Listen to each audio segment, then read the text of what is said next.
So, back in September of 1990, I released one of my letters to my clinic graduates, the reinforcement letters, and it was, "Hey, I tried the clinic once, it didn't work, why should I bother trying again?" It was the people who'd gone through the clinic, had likely quit smoking, graduated, and then they were off for weeks or months or maybe even years and relapsed. And now it's like if they wanted to quit again, why would they come back to me? Because, they went through the clinic and they're smoking again.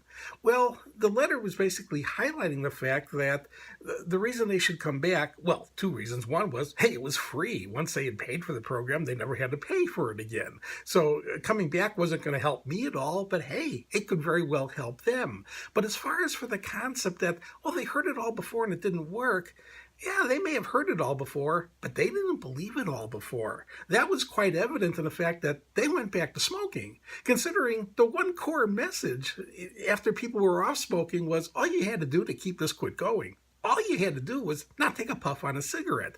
By the fact that they are smoking again, I know they took a puff on a cigarette, and they should know they took a puff on a cigarette. They heard it, but in a sense, they either didn't believe it or they believed it at the time they heard it, but then they thought, well, they were different now. They had outgrown their addiction. And at that point, again, they didn't understand truly what they were fighting.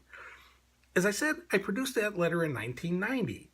Then, when I was starting to work online at the Freedom from Nicotine Board, or it was originally the Freedom from Smoking Board, I also had a variation of that letter up there. Like, hey, I tried freedom once. Why should I bother trying again?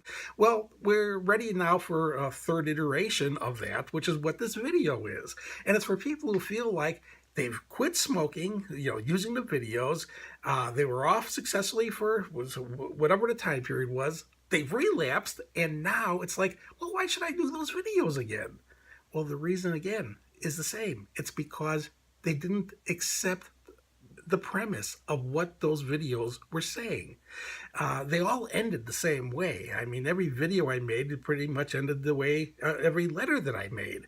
Any material that I produced in any format, they all ended the same way. And anyone who lost the quit, they didn't accept that premise. And hopefully they will accept the premise this next time. There's no guarantee they will, but hopefully, if they really want to have a quit going, it is something they can do this time. It didn't work last time only because they disregarded one simple fact, and that is, once you have a quit going, if you want to keep that quit going, it really is just a matter of making and sticking to a personal commitment to never take another puff